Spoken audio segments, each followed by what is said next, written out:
Install Android 11 on Xperia 5 via LineageOS 18.1. Please check the description for important notes and all the download links.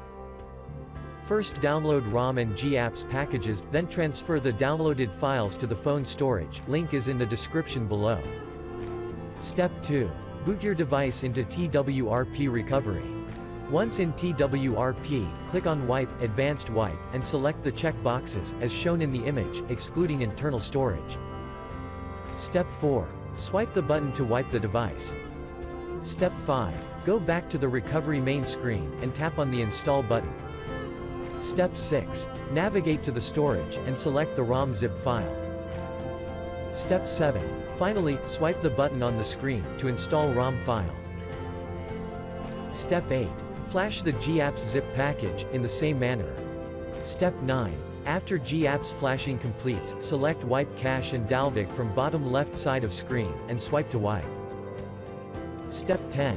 When the flashing process is complete, hit Reboot System. That's it, you have successfully installed the ROM on your device.